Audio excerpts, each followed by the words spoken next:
नमो भगवते वासुदेवाय। ओम नमो भगवते वासुदेवाय। ओम नमो भगवते वासुदेवाय।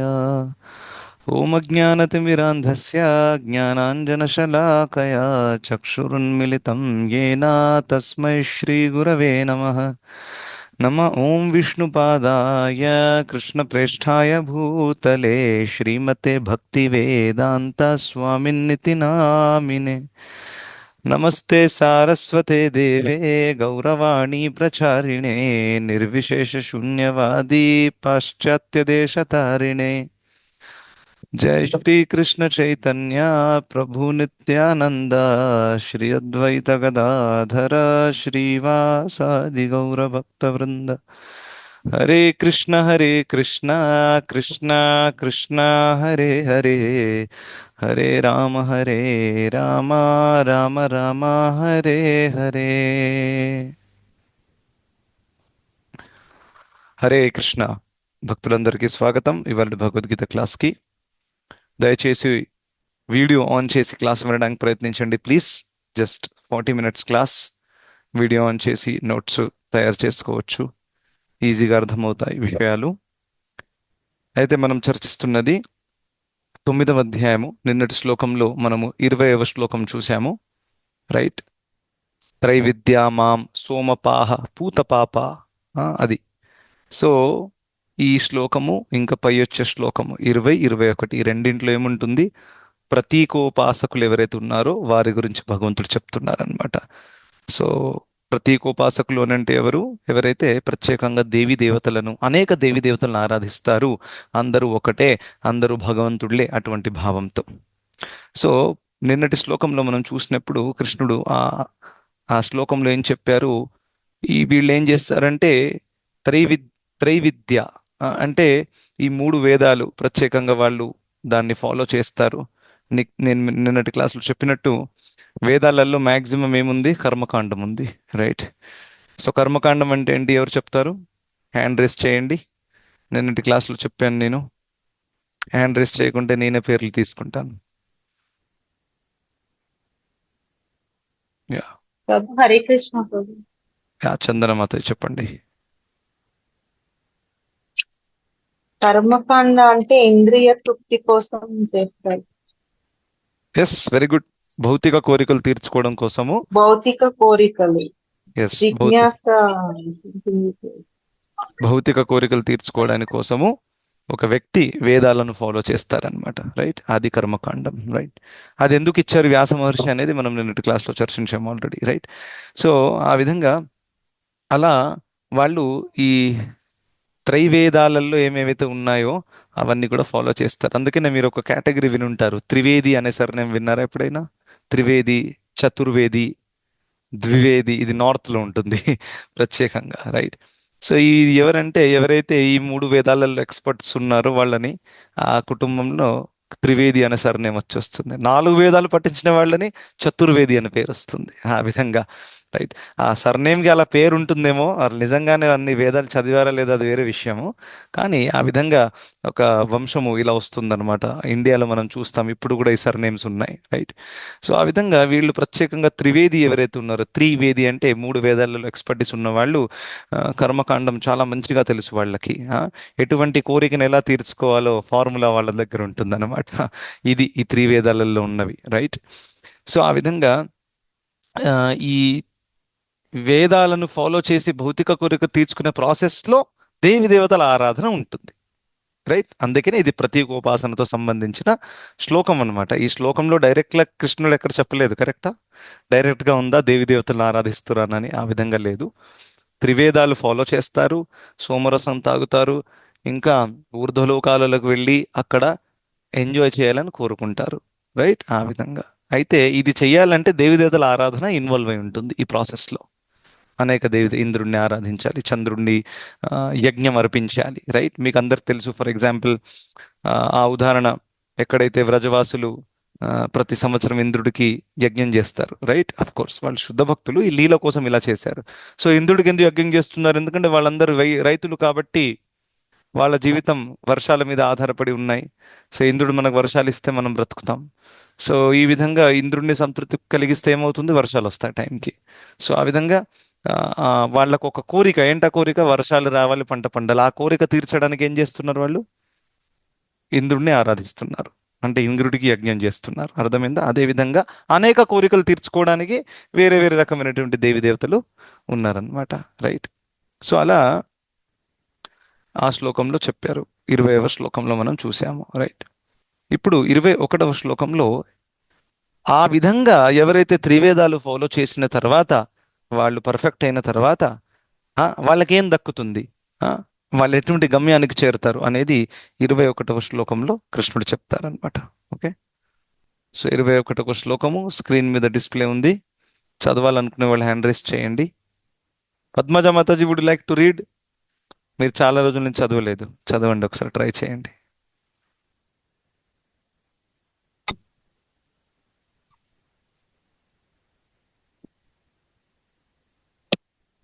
తేతం భుక్తా స్వర్గలోకం విశాలం క్షీణే పుణ్యే మధ్యలోకం విశంతి ఏవం త్రయి ధర్మమను ప్రపన్న గతాగతం కామ కామాలబంతే.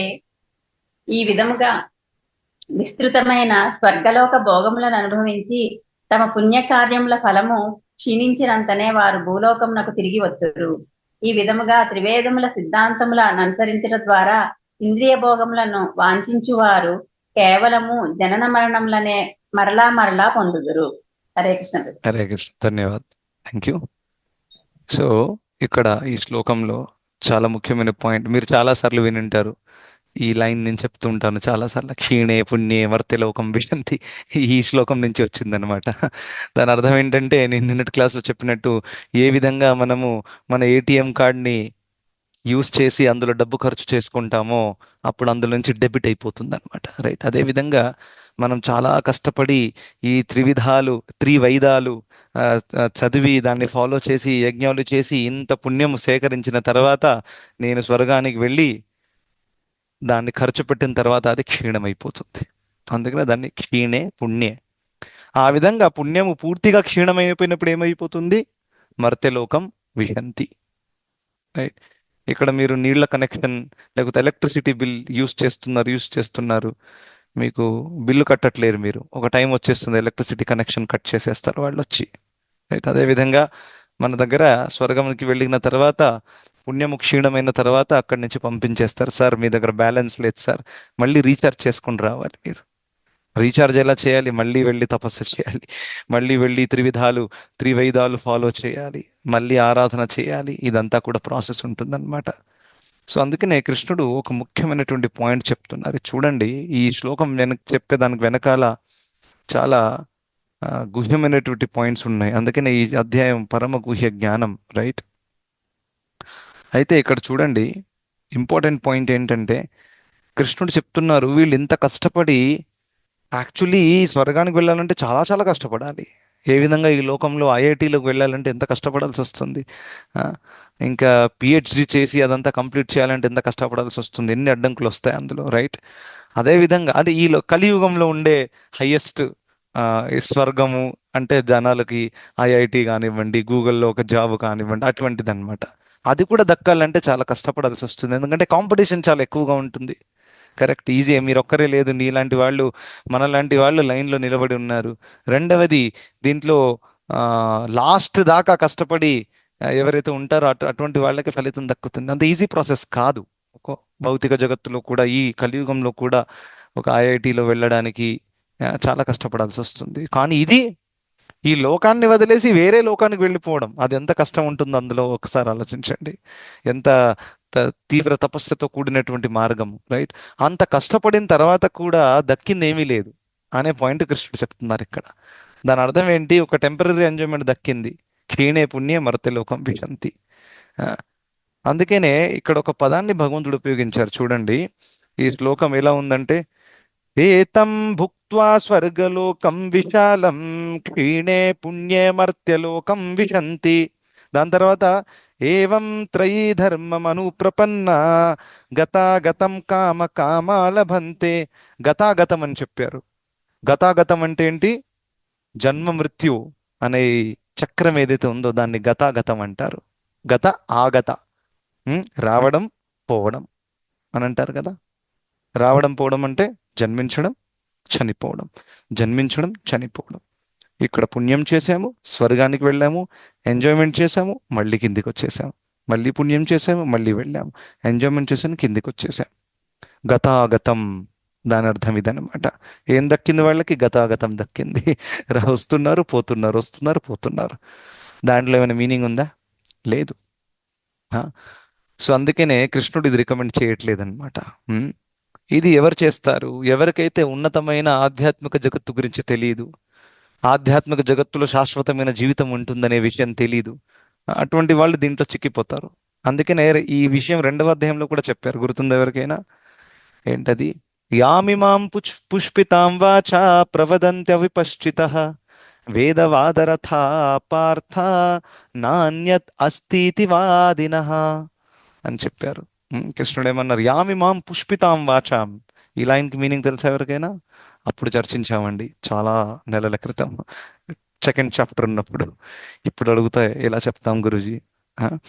సో యామిమాం పుష్పితాం వాచాం అంటే వేదాలలో ఉండే వాక్యాలు ఎలా ఉంటాయంటే పుష్పితాం వాచాం, ఫ్లవరీ లాంగ్వేజ్ అంటారు ఇంగ్లీష్లో. ఫ్లవర్ పెడతారు కదా, డెకరేషన్ చేస్తారు. కరెక్ట్. ఎప్పుడెప్పుడు మన ఇంట్లో కూడా ఇల్లు పాతగా ఉన్నా కానీ ఏదైనా ఫంక్షన్ చేయాలంటే డెకరేషన్ చేసి ఆ పాతదనాన్ని కప్పేస్తాం మనం. కరెక్ట్. ఫ్లవర్ పెట్టేస్తాం, అది పెట్టేస్తాము. గోడలు మొత్తం విరిగిపోతున్నాయినా కానీ కనిపించదు మీదంగా. అదేంటది, బ్యాక్ డ్రాప్ పెడతారు. ఇవన్నీ కూడా కవరప్ చేయడానికి. ప్రభుజీ అక్కడ వేదాల అలంకృత వాక్యాలు అని చెప్తారు ప్రభుజీ. తెలుగులో ట్రాన్స్లేషన్లోనా? ఎస్ ప్రభు. Okay, very good. వేదాల అలంకృత, అలంకృత అంటే డెకరేషన్. కరెక్ట్. అలా. సో ఆ విధంగా మనం చూస్తాము. ఆ, ఇది వేదాలు ఎవరైతే ఓపెన్ చేస్తారో కర్మకాండ సెక్షన్, అది విన్న తర్వాత వాళ్ళకి అది ఏ విధంగా డిస్క్రైబ్ అయి ఉంటుందంటే, కరెక్ట్, వాళ్ళకి తీవ్రమైన కోరిక వచ్చేస్తుంది. ఇంకా అరే ఇది కావాలి, స్వర్గం అంటే. అక్కడ డిస్క్రిప్షన్ ఉంటుంది, స్వర్గం ఇలా ఉంటుంది, అప్సర ఎంత అందంగా ఉంటుంది, ఇంత సుఖాన్ని ఇవ్వగలుగుతుంది అని మొత్తం డిస్క్రిప్షన్ వినగానే ఆహాహా ఇది వినగానే ఎంత ఆనందంగా ఉంది, నిజంగా వెళ్ళి చేస్తే ఇంకా ఎంత ఆనందంగా ఉంటుంది, కమిట్ చేద్దాం. నా అన్యత్ అస్తి ఇది వాదినః, దీనికంటే మించినది లేదు అని చెప్తారు. కృష్ణుడు ఈ లైన్ ఉపయోగించారు. నా అన్యత్ అస్తి ఇది వాదినః, దీనికంటే మించినది లేదు అని చెప్తారు. రైట్. సో ఆ విధంగా ఒక వ్యక్తి దాంట్లో పూర్తిగా చిక్కిపోతాడు అనమాట. కానీ ఆయన మర్చిపోతాడు ఏంటి ఆ విషయము? మోహంలో వచ్చేసి అరే ఇది గతాగతం, అక్కడికి వెళ్ళి ఎంజాయ్ చేసి మళ్ళీ రావాలి, ఏమన్నా ఉన్నతమైనది ఉందా అని ఆలోచించరు అనమాట. సో అందుకే నా ప్రాబ్లం చెప్పాను కదా ఒకసారి, నేను పిల్లల క్లాస్లో చెప్తున్నాను, స్వర్గం గురించి డిస్క్రిప్షన్ ఇస్తే పిల్లలు ఏమన్నారు? ప్రభుజీ అక్కడికే వెళ్ళడం బాగుందని. రైట్. అందుకే నా పుష్పితాం వాచాం. ఆ స్వర్గం డిస్క్రిప్షన్ ఎలా ఉంటుందంటే అది వినగానే ఎవరి ఎవరి మనసు ముందు నుంచే భౌతికంగా కలుషితం అయిపోయిందో వాళ్ళకి సహజమైన ఆకర్షణ అక్కడ కలుగుతుంది. కానీ ఎవరైతే ఈ భౌతిక జగత్తులో ఫ్రై అయి ఉన్నారో, రైట్, అటువంటి వాళ్ళకి అనిపిస్తుంది ఇది వేస్ట్ ప్రభావం, నాకొద్దు, నాకు ఇంకా దానికంటే ఉన్నతమైనది కావాలి. ఫ్రై అయి ఉండడం అంటే ఏంటంటే ఒక వ్యక్తి ఈ విధంగా ఈ స్వర్గానికి వెళ్ళి ఇక్కడికి వచ్చి, స్వర్గానికి వెళ్ళి ఇక్కడికి వచ్చి అలసిపోయి ఒకానొక జన్మలో తను ఆలోచిస్తాడు అసలు నేను ఏం చేస్తున్నాను. రైట్. అప్పుడు తను జ్ఞాన మార్గం వైపు వెళ్తాడనమాట, ఆధ్యాత్మిక జ్ఞానం వైపు. రైట్. సో ఆ వ్యక్తికి జ్ఞానోదయం అయింది, అసలు నేను అనవసరంగా టైం వేస్ట్ చేస్తున్నా, ఇంత భౌతిక సుఖం ప్రయత్నించినా కానీ సంతృప్తి రాలేదు. యయాతి మహారాజు 1000 సంవత్సరాల పాటు ఇంద్రియ భోగం చేశాడు స్త్రీతో. తను అనుకున్నాడు ఇందులో ఉన్నతమైన సుఖం ఉంది అని, కానీ దాని తర్వాత కూడా ఫ్రస్ట్రేటెడ్గానే ఉన్నాడు. తను అనుకున్నారే దీనికంటే ఉన్నతమైనది ఏముందని, దీంట్లో ఎటువంటి సుఖం లేదు అని అనే శ్రీమద్ భాగవతంలో ఆ వ్యాఖ్యానం వస్తుందన్నమాట. సో అదే విధంగా ఒక వ్యక్తి అక్కడికి వెళ్ళి అప్సరతో కూడా ఎంజాయ్ చేయొచ్చు స్వర్గంలో, కానీ అంతా తాత్కాలికమైనటువంటి సుఖము. రైట్. సో అందుకనే గతాగతం కామ కామాలభంతే అని చెప్పారు. సో అందుకనే బుద్ధి కలిగిన వాళ్ళు ఎప్పుడు కూడా నాకు ఎక్కడికైతే వెళ్తే అక్కడ ఎక్కడైతే నాకు ఎటువంటి దుఃఖం రాకూడదో, ఎక్కడైతే నా సుఖము శాశ్వతంగా ఉంటుందో నాకు అటువంటి స్థలానికి తీసుకెళ్ళండి అని ఆలోచిస్తాడు బుద్ధి కలిగిన వాడు. రైట్. అటువంటి స్థలమే ఆధ్యాత్మిక జగత్తు. రైట్. సో అందుకనే ఈ టెంపరీ ఆ, ఈ ఆకర్షణ ఏదైతే ఉంటుందో ఈ భౌతిక జగత్తులో, దాని పట్ల మనము చాలా కేర్ఫుల్గా ఉండాలి. దాని పట్ల ఆకర్షణ మనకు కలగకూడదు. రైట్? ఆకర్షణ వచ్చినా కానీ నో ప్రాబ్లం. మనము ఈ భగవద్గీత శ్లోకాలు, ఈ జ్ఞానాన్ని గుర్తుపెట్టుకొని గతాగతం కామకామ లభంతే. రైట్? అది సంపాదించుకుంటాను, ఈ డిగ్రీలు సంపాదించుకుంటాను, ఇల్లు సంపాదించుకుంటాను, అంతా పోతుంది. No problem. వచ్చినా ఒకటే, రాకపోయినా ఒకటే. No problem. Let's continue. Yeah. So ఆ విధంగా మనము ఆధ్యాత్మిక జగత్తుకు వైపు వెళ్తాం. ఎందుకంటే అక్కడికి వెళ్ళిన తర్వాత మనకి ఇంకా ఈ 9 to 6 జాబ్ చేయాల్సిన అవసరం లేదు. ఆ, పిల్లలకి స్కూల్కి పంపడానికి ఇంత చాలా కష్టపడి సేవ చేయాలి, మళ్ళీ తిట్లు కూడా తినాలి, అది కూడా అవసరం లేదు. రైట్? సో ఇవన్నీ కూడా ఆ, ఇంత దుఃఖాలతో కూడినటువంటి కార్యాలు అన్నమాట భౌతిక జగత్తులో. ఆధ్యాత్మిక జగత్తులో ఇదంతా చేయాల్సిన అవసరమే లేదు. అక్కడ ఏకైక కార్యము భగవంతుడి సేవ చేయాలి. That's it. ఎటువంటి పెద్ద బాధ్యత లేదు, పెద్ద బర్డన్ లేదు, పెద్ద లోడు లేదు, స్ట్రెస్ లేదు, ఏమీ లేదు. అది ఆధ్యాత్మిక జగత్తు. అక్కడ శాశ్వతంగా నిత్యముగా మనం భగవంతుడి సేవలో నెలకొని ఉండొచ్చు.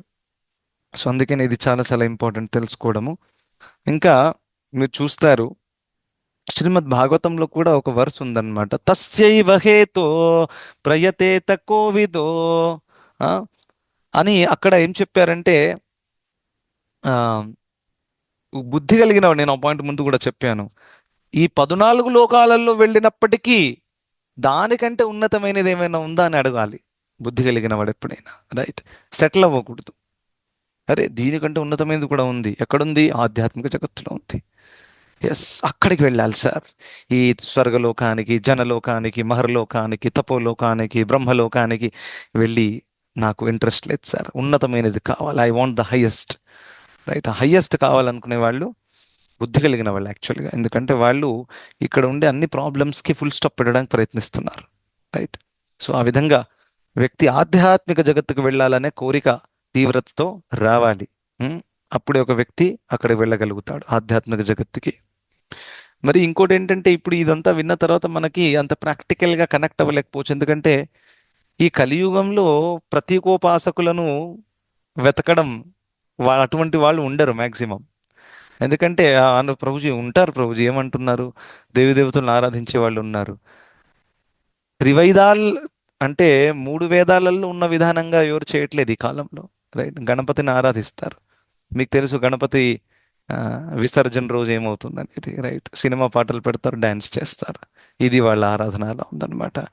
ఇంట్లో కూడా కేవలం ఒక చిన్న మందిరం ఉంటుంది, ఒక ఫోటో పెట్టేస్తారు, లేకపోతే విగ్రహం పెట్టేస్తారు, ఇంకా ఆల్టర్ క్లోజ్ ఓపెన్ చేస్తూ ఉంటారు అనమాట. కానీ నిజంగానే ప్రతీకోపాసకులు ఈ 3 వేదాలని చదివి దాన్ని అర్థం చేసుకొని దాన్ని ఫాలో చేసి తపస్య, ఆ, ఇంకా వ్రతాలు పాటించి చాలా చాలా ఆ, కఠినంగా దాన్ని పాటిస్తారనమాట. అది అసలైన ఆరాధన. అది ఈ కాలంలో ఖచ్చితంగా మనకు దక్కదు. కానీ అది ఎవరైతే చేయగలుగుతారో అటువంటి వాళ్ళు ఖచ్చితంగా స్వర్గానికి వెళ్ళే అవకాశము ఉంటుంది. రైట్?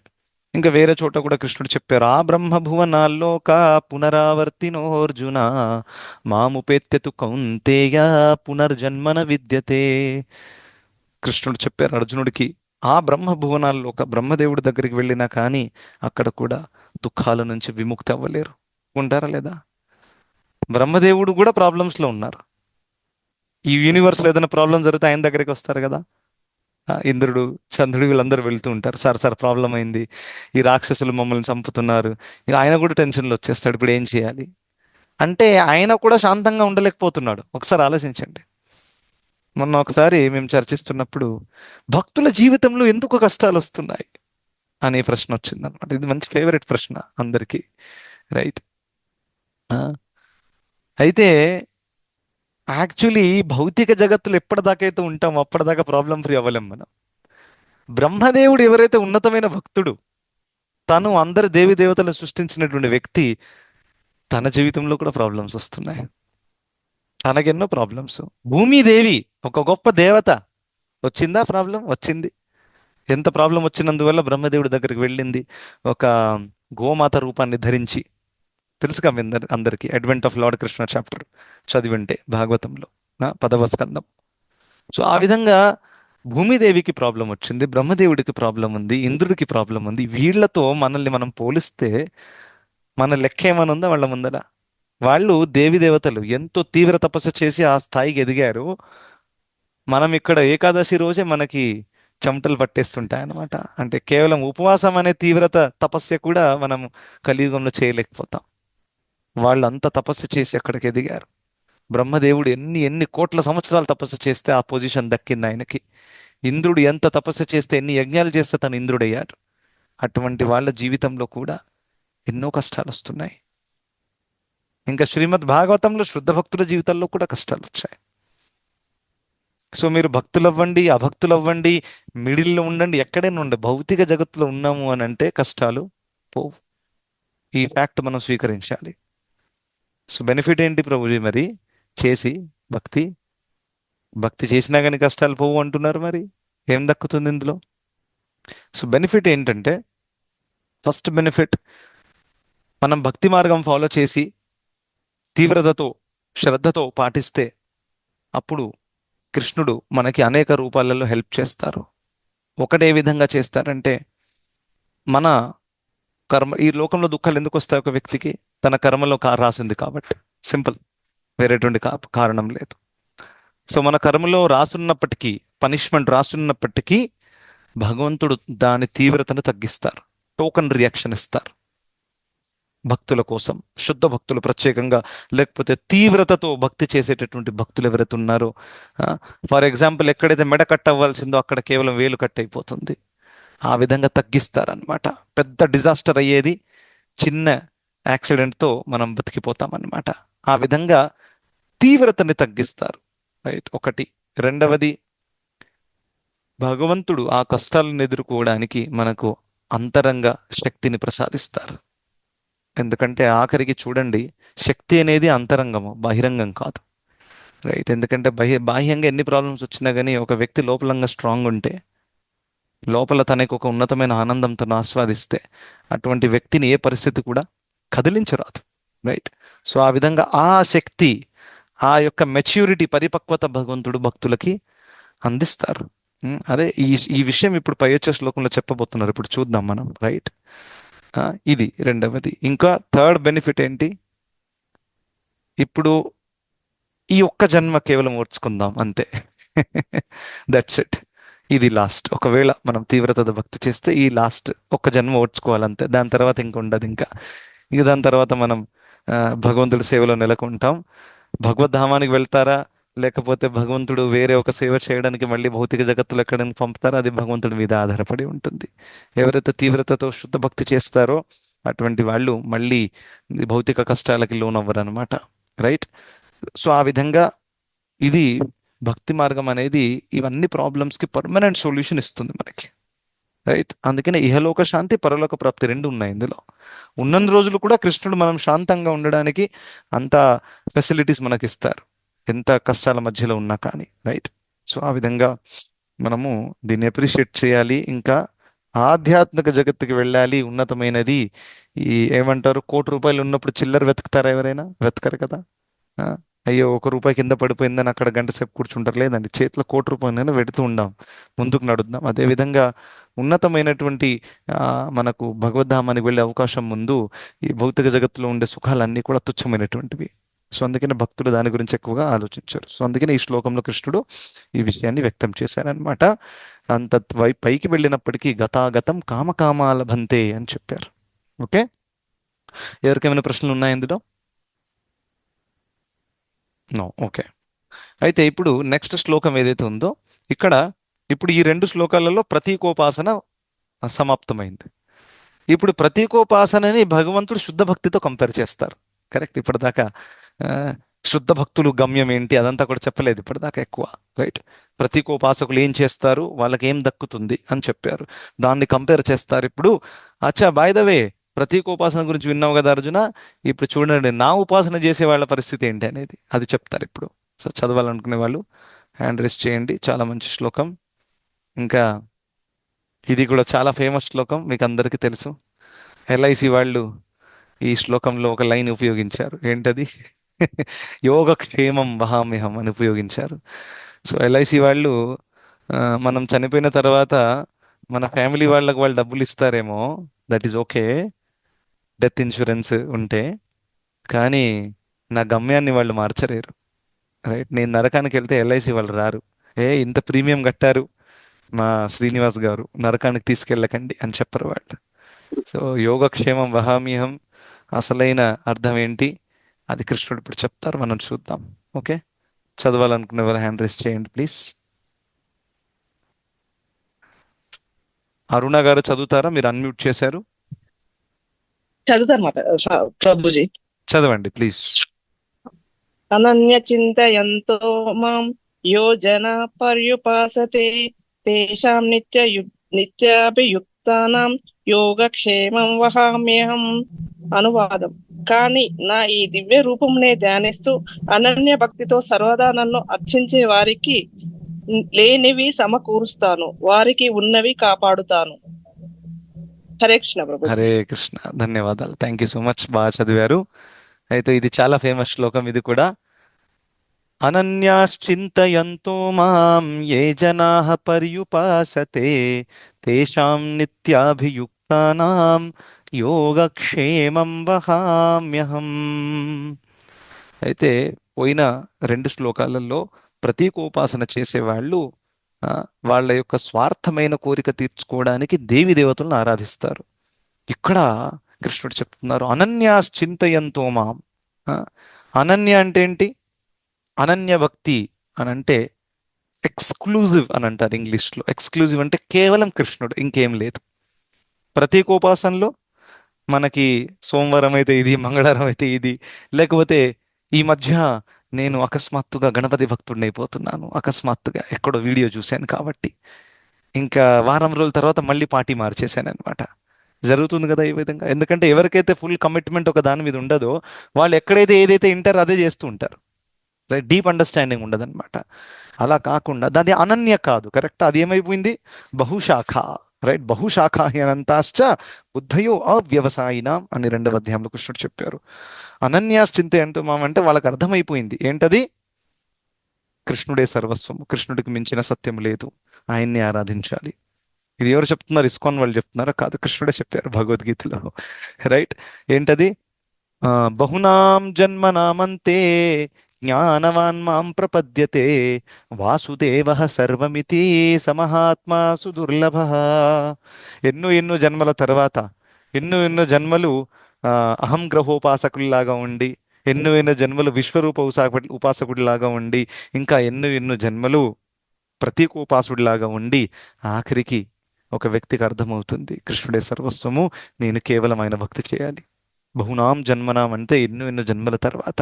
ఇదంతా హిట్ అండ్ ట్రయల్ అంటారు కదా, ఇదంతా చేసి లాస్ట్కి ఒక వ్యక్తికి అర్థమవుతుంది వాసుదేవ సర్వమితి, తనే సర్వస్వము. అటువంటి వ్యక్తి దుర్లభము అని కృష్ణుడు చెప్తున్నారు. స మహాత్మా సుదుర్లభ. రైట్, సో ఎనీవే, అయితే అనన్య అంటే ఎటువంటి డీవియేషన్ లేకుండా one pointed focus, one pointed భక్తి ఏదైతే ఉందో దాన్ని అనన్య అని అంటారు. ఇంకా చింతయంతో మాం, చింతయంతో ఎప్పుడు భగవత్ చింతనలో, కృష్ణుడి యొక్క చింతనలో ఉంటారు. మీకు అందరు తెలుసు, బ్రజవాసులు చూడండి, కృష్ణుడు ఫిజికల్గా సెపరేట్ అయిపోయినప్పటికీ వాళ్ళ మనసు అంతా కూడా వాళ్ళ ఏమంటారు, హృదయంలో కృష్ణుడు ఎప్పుడు కూడా నెలకొని ఉన్నారనమాట. కృష్ణుడు పొద్దున ఆవులు గోవులను తీసుకొని వెళ్ళేవాడు అడవికి. వీళ్ళు రోజంతా కూడా ఇంట్లో పని చేస్తున్నారు గోపికలు, కానీ మనసులో కృష్ణుడి గురించి ఆలోచనలు నడుస్తున్నాయి. కృష్ణుడి లీలలు వాళ్ళు పాడుతున్నారు. రైట్, సో ఆ విధంగా అనన్యాస్ చింత, భగవత్ చింతనలో ఎప్పుడు కూడా ఉంటారు. ఆ విధంగా ఎవరైతే ఆరాధిస్తారు. రైట్, ఇంకా తేషాం నిత్యాభియుక్తానాం, నిత్య అభియుక్తానాం, ఎప్పుడు కూడా నిత్య అంటే డైలీ. అకస్మాత్తుగా సంవత్సరానికి ఒకసారి నేను కృష్ణుడు భక్తుడు అయిపోతానండి, దాని తర్వాత కనిపించను, అలా కాకుండా నిత్యయుక్త. అలా అయినప్పుడు ఏమవుతుంది? కృష్ణుడు ఏమంటున్నారు, అటువంటి వాళ్ళకి ఏం దక్కుతుందండి? యోగ క్షేమం వహామ్యహం. తెలుగులో ఒక పదం ఉంది కదా, యోగక్షేమాలు, ఇది ఇక్కడి నుంచి వచ్చింది యాక్చువల్గా. రైట్, దానికి ఇది సంస్కృత పదం యాక్చువల్లీ, కానీ ఇది వేరే ఏ లాంగ్వేజ్లో ఇలా లేదు యోగక్షేమాలు అని. ఇక్కడి నుంచి మన తెలుగు వాళ్ళు తీసుకున్నారనమాట. యోగక్షేమాలు అని అంటే తెలుగులో జనరల్గా మనం దేనికోసం ఉపయోగిస్తారు? మీరు బాగున్నారా, మంచి చెడులు ఎలా ఉన్నాయి, దాని గురించి మనం యోగక్షేమాలు అడిగాము అలా. అయితే కృష్ణుడు అదే చెప్తున్నారు ఇక్కడ, యోగక్షేమం వహామ్యహం, నేను స్వయంగా వారి యోగక్షేమాలను చూసుకుంటాను. దాని అర్థం ఏంటి? వాళ్ళకి ఏదైతే తక్కువ ఉంటుందో నేను సప్లై చేస్తాను, ఇంకా వాళ్ళ దగ్గర ఏదైతే ఆల్రెడీ ఉందో దాన్ని నేను కాపాడుతాను. ఈ రెండు విషయాలు. Okay, I supply what they lakh and I preserve what they have. Right. So దీని అర్థం ఏంటి? యోగక్షేమం వహామ్యం అంటే మనం అనుకోకూడదు ఇది భౌతిక స్థాయిలో నడుస్తుందని అనుకోకూడదు ఎప్పుడు కూడా. ఆ, మరి ప్రభుజీ నేను భక్తి చేయడం మొదలుపెట్టాను, నాకు కొంచెము ఈ మధ్య బిజినెస్లో లాస్ కూడా అయింది, మరి కృష్ణుడు కాపాడలేదే, నా దగ్గర ఉన్న డబ్బుని కాపాడలేదు కృష్ణుడిని. రైట్. ఇంకా ఏదైతే అవసరం ఉందో తీరుస్తా అన్నారు, నాకు ఒక బిఎండబ్ల్యూ కారు కొనుక్కోవాలని ఎంత ఆశతో ఉంది, కృష్ణుడు తీర్చట్లేదు. 16 మాలలు కూడా చేస్తున్నాను ప్రభుజీ, దీక్ష కూడా తీసుకున్నాను, యోగక్షేమం వహామ్యం వర్కౌట్ అవ్వట్లేదా? యాక్చువల్లీ యోగక్షేమం వహామ్యం అనేది ఎవరి క్షేమం గురించి మాట్లాడుతున్నాం? శరీరమా ఆత్మనా? ఆత్మ. కరెక్టా? మన శరీరం క్షేమం కావాలి, మనకి శరీరం సేఫ్గా ఉండాలి. కృష్ణుడు ఆత్మక్షేమం గురించి మాట్లాడుతున్నారు. ఎంత తేడా ఉంది చూడండి ఇందులో. రైట్. అయితే ఆత్మ యొక్క క్షేమం అంటే ఏంటి? ఆత్మ ఆధ్యాత్మిక జగత్కి వెళ్ళిపోవడం. అది అందరికంటే పెద్ద క్షేమం, ఒప్పుకుంటారా? రైట్. మనం చాలాసార్లు చర్చిస్తాం కదా, ఈ భౌతిక జగత్తులో అందరికంటే పెద్ద హెల్ప్ మీరేం చేయగలుగుతారు ఒకరికి? చాలా ఫ్రీ డబ్బులు ఇవ్వచ్చా? Free education ఇవ్వచ్చా? అది అందరికంటే పెద్ద హెల్ప్ కాదు. ఒక ఆత్మని భగవద్ధామానికి పంపడానికి మీరు హెల్ప్ చేశారనుకోండి, అందరికంటే పెద్ద హెల్ప్. ఎందుకంటే ఆ వ్యక్తి ప్రాబ్లమ్స్ పర్మనెంట్గా సాల్వ్ అయిపోతాయి. ఈ జన్మలో మీరు తిండి పెట్టొచ్చు, ఎన్ని రోజులు పెడతారు? జీవితాంతం పెట్టొచ్చు. మళ్ళీ ఆయన పుడతాడు, మళ్ళీ అమ్మ ఆకలిస్తుంది అంటాడు. మీరు ఎంత పెట్టినా ఆ కోరిక అది తీరదు, ఒప్పుకుంటారా? ఎందుకంటే కడుపు నిండుతుంది, మళ్ళీ మలమూత్ర విసర్జనలు వెళ్ళిపోతుంది, మళ్ళీ ఆకలి అవుతుంది. దాంట్లో లాభం ఏమైంది? ఉన్నతమైన లాభం లేదు కదా. ఆ, ఆ వ్యక్తి ఇదే భౌతిక జగత్తులో ఉండి నానా దుఃఖాలు అనుభవిస్తూ ఉంటాడు. కానీ ఒక వ్యక్తికి ఆధ్యాత్మిక జ్ఞానం ఇచ్చి ఆ వ్యక్తి భగవద్ధామానికి వెళ్ళారనుకోండి, ఆయన మళ్ళీ భౌతిక జగత్తులో రావాల్సిన అవసరము లేదు. ఇది ఉన్నతమైన క్షేమము. ఆ క్షేమం గురించి కృష్ణుడు మాట్లాడుతున్నారు. అయితే కృష్ణుడు ఇక్కడ దేన్ని కాపాడుతున్నారంటే ప్రత్యేకంగా మన యొక్క భక్తిని కాపాడడాన్ని గురించి మాట్లాడుతున్నారు ఇక్కడ. ఎందుకంటే భౌతికంగా చూడండి, మనకి ఎంత కాపాడినా ఎంత ఇచ్చినా కానీ సంతృప్తి రాదు, అది వాస్తవం. రైట్. సో అందుకనే కృష్ణుడు దాని గురించి ఎక్కువగా ఫోకస్ లేదు. ఆల్దో మటీరియల్గా కూడా కృష్ణుడు హెల్ప్ చేస్తారు, but that is not the main focus. మన భక్తిని కాపాడడానికి కృష్ణుడు హెల్ప్ చేస్తారు. ఏదో ఒక రకంగా ఎన్నో ఎన్నో జన్మల తర్వాత మనం కృష్ణుడి వైపు మళ్ళాం, కరెక్టా? ఇప్పుడు మనం ఆ మార్గంలో నుంచి తప్పిపోకూడదు, దాని ఆ గ్యారంటీ కృష్ణుడు ఇస్తారు మనకి. ఏదేమైనా కానివ్వండి. ఎప్పుడెప్పుడు చాలా మంది నేను చూశాను, ఇలా భక్తి మార్గంలోకి వస్తారు, ఇలా ప్రోగ్రామ్స్ జాయిన్ చేస్తారు, ఇక 6 నెలల తర్వాత కనిపించరు, మొత్తం కంప్లీట్గా డిస్కనెక్ట్ అయిపోతాను. నాకు ఇప్పుడు కూడా గుర్తుంది, కొత్తపేటలో మా ఇంట్లో క్లాస్ స్టార్ట్ చేసినప్పుడు ఒక 15-20 మెంబర్స్ రెగ్యులర్గా వచ్చేవాళ్ళు. అందులో నుంచి ఒక 5-6 మెంబర్స్ ఇప్పటిదాకా కనెక్టెడ్గా ఉన్నారు. మిగతా వాళ్ళు అసలు ఫోన్ కూడా ఎత్తట్లేదు. ఏ స్థాయికి ఎదిగిపోయిందంటే ఫోన్ చూసి ఓ ఈయన కాల్ చేస్తున్నాడు, కట్ చేయండి, అలా వచ్చేసింది పరిస్థితి. రైట్.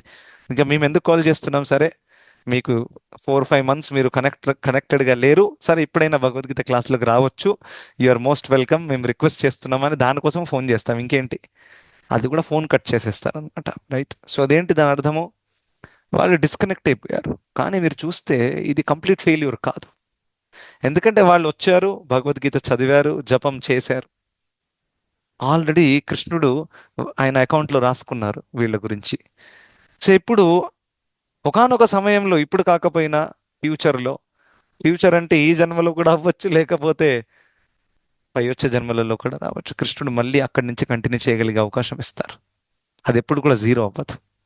రైట్. సో ఆ విధంగా ఖచ్చితంగా ఎవరైతే భక్తి మార్గంలో ఉన్నారో, కొంచెం జారిపోయినా కానీ కృష్ణుడు ఏదో ఒక రకంగా కాపాడి మళ్ళీ భక్తుల సాంగత్యంలో తీసుకొస్తారు. రైట్. అది ఎప్పటిదాకా సాధ్యమవుతుంది? ఎప్పటిదాకా అయితే మనలో కొంచెం ఒక చిన్న కోరిక ఉంటుంది, అరే నేను భక్తి చేయాలి, కేవలం ఒక కోరిక మన సైడ్ నుంచి. మిగతా అన్నీ కూడా కృష్ణుడు సప్లై చేస్తారు. మీకు భక్తుల సాంగత్యం ఇచ్చేస్తారు, మీకు మంచి గురువులను ఇచ్చేస్తారు, మీకు మంచి దీక్ష తీసుకునే అవకాశం వచ్చేస్తుంది, ఇంకా ఎదగడానికి సేవలు చేయడానికి సేవల అవకాశం దక్కుతుంది. ఇవన్నీ కూడా కృష్ణుడు సప్లై చేస్తారు. కానీ మీ తరపుగా ఏం కావాలి మనకి? మన తరపుగా ఒక చిన్న కోరిక, కృష్ణ నేను భక్తిలో ఎదగాలని కోరుకుంటున్నాను. రైట్. ఆ చిన్న కోరిక ఉంటే ఇంకా ఆ కోరికని అప్లై చేస్తూ మనం భక్తి చేస్తే యోగక్షేమం వహామ్యహం, మన యోగక్షేమాలు కృష్ణుడు చూసుకుంటారు అనే దృఢ నిశ్చయం ఉండాలి. రైట్. మనం అనుకోకూడదు నాదైతే చూసుకోవట్లేదు ప్రభుజీ, నాకు ఎన్నో ప్రాబ్లమ్స్ వస్తున్నాయి. మనం మళ్ళీ భౌతిక దృష్టితో చూస్తున్నాం. కరెక్ట్. భౌతిక దృష్టి అంటే నా ఇంట్లో ప్రాబ్లమ్ సాల్వ్ అవ్వట్లేదు, కృష్ణ యోగక్షేమం మహామ్యహం ఎక్కడున్నావు నువ్వు, రైట్. అది కాదు. ఇంట్లో ప్రాబ్లమ్ సాల్వ్ చేయగానే ఏమంగా మనం ఆనందంగా ఉంటామా చెప్పండి? ఎవరు ఎంతమంది ఉన్నారు ఇంట్లో ఒక ప్రాబ్లం సాల్వ్ అయితే రెండో ప్రాబ్లం రెడీగా ఉంటుంది? అది సొల్యూషన్ కాదు. Material solution will never work. అందుకని ప్రహ్లాదుడు చాలా మంచి పాయింట్ అన్నారు. ఏమన్నారంటే దుఃఖౌషధం తదపి దుఃఖం అని చెప్పారు. ఆ, దుఃఖానికి ఒక ఔషధం వెతుకుతాము, ఆ దుఃఖానికి ఔషధం ఏదైతే ఉందో అది ఇంకో దుఃఖాన్ని ఇస్తుంది. ఈ దుఃఖం తీరిపోతుంది, ఇంకో దుఃఖం ఇస్తుంది. ఈ భౌతిక జగత్తులో సొల్యూషన్స్ అంటే ఇలాగే ఉంటాయి. అయితే material solution is never permanent solution. Although మనకు మటీరియల్ సొల్యూషన్ ఇమీడియట్ రిలీఫ్ కోసం కావాలి, అది కాదనట్లేదు. ఫర్ ఎగ్జాంపుల్, నాకు హ్యాండ్ ఫ్రాక్చర్ అయిపోయింది, ఇప్పుడు సొల్యూషన్ ఏముంటుంది నాకు ఇమీడియట్ గా? ఎవరైనా చెప్తారా? హ్యాండ్ ఫ్రాక్చర్ అయింది, రక్తం వెళ్తుంది, ఏం చేయాలి? సొల్యూషన్ ఏంటి? Material spiritual? Immediate solution material. Material మటీరియలే కదా. డాక్టర్ దగ్గరికి మటీరియల్ వెళ్ళాలి. మటీరియల్ సొల్యూషన్ కావాలి, కాదనట్లేదు. కానీ అది అల్టిమేట్ సొల్యూషన్ కాదు. ఇమ్మీడియట్ అల్టిమేట్ రెండిట్లో తేడా ఉంటుంది. ఇమ్మీడియట్ అంటే వెంటనే యూజ్ అయ్యేది, రైట్. ఇప్పుడు ఇమ్మీడియట్ సొల్యూషన్ స్పిరిచువల్ పెట్టారనుకోండి, ప్రాబ్లం అయిపోతుంది. నాకు హ్యాండ్ ఫ్రాక్చర్ అయింది, అక్కడ నుంచి అంబులెన్స్ వచ్చింది, నేనంట no, ambulance is not required, bring my bead bag, Hare Krishna, నేను చాంటింగ్ చేస్తాను, ఫ్రాక్చర్ జాయింట్ ఆటోమేటిక్గా సరి అయిపోతుంది. అలా అవ్వచ్చు కూడా కృష్ణుడు తలుచుకుంటే, కానీ మనం ఆ స్థాయిలో లేం కదా. కదా. ఇప్పుడు ప్రహ్లాదుడు ఆ స్తంభాన్ని హిరణ్యకశిపుడు అడిగినప్పుడు ప్రహ్లాదుడు ఏమన్నారు? ఆ స్తంభంలో ఉన్నాడు విష్ణు పర్సనల్గా, యాక్చువల్లీ అందులో లేరు పర్సనల్గా. అక్క ప్రహ్లాదుడు అనేసరికి శ్రీ మహావిష్ణువు అనుకుని ఇప్పుడు నా భక్తుడి కోరిక నేను తీర్చాలి, తను ఇప్పుడు అలా అనేశాడు. హిరణ్యకశిపుడు స్తంభం బ్రేక్ చేసి అందులో నేను లేకపోతే నా భక్తుడి పేరు పాడైపోతుంది. తను ఆ విచిత్రమైన రూపం తీసుకుని స్తంభం లోపల ప్రవేశించారు, కేవలం ప్రహ్లాదుడి మాటని సత్యముగా నిరూపించడానికి. అది ఇటువంటి మ్యాజిక్ ఎలా ఎప్పుడు అవుతుంది? ప్రహ్లాదుడు లాంటి శుద్ధ భక్తులు చేయొచ్చు. కరెక్ట్. ప్రహ్లాదుడి దగ్గర ఒక పాము వదిలేశారు, విషపూరితమైన పాము, కానీ ప్రహ్లాదుడు భయపడలేదు. ఆయన నారాయణ మంత్రాన్నే తీసుకున్నాడు. తనేదో పోలీస్ హెల్ప్ లైన్ నంబర్కి కాల్ చేద్దాము, చైల్డ్ అబ్యూస్ జరుగుతుంది, అది చేయలేదన్నమాట.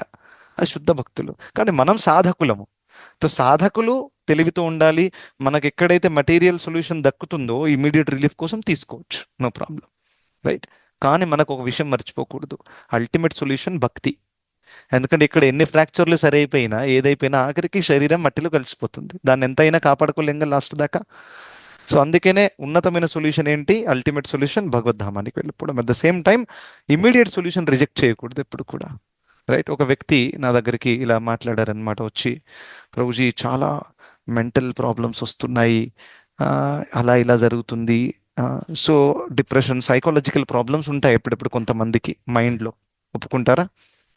సో నేను చాంటింగ్ చేస్తున్నాను ప్రభుజీ, అది పోవట్లేవు సైకలాజికల్ ప్రాబ్లమ్స్.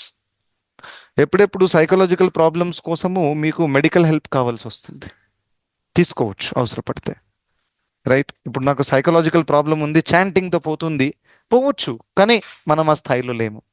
అందుకనే మన స్థాయిలో మనం ఉన్నప్పుడు కొంచెం సైకలాజికల్ హెల్ప్, సైకియాట్రిస్ట్ దగ్గరికి వెళ్ళడం కానివ్వండి, లేకపోతే మెడిసిన్స్ తీసుకోవడం కానీ, దీని ద్వారా హెల్ప్ అయితే తీసుకోవచ్చు, అది పెద్ద ప్రాబ్లం కాదు, రైట్. ఒక మాతాజీ వచ్చేసి ప్రభుజీ నాకు రాత్రంతా నిద్ర పట్టట్లేదు, ఎన్ని మాలలు జపించాలి? నేను అన్నాను, మీరు ఇప్పుడు ఎన్ని రోజుల నుంచి ఇలా నడుస్తుంది, మీకు ఏమైనా యాంగ్జైటీ ఉందా, టెన్షన్స్ ఉన్నాయా?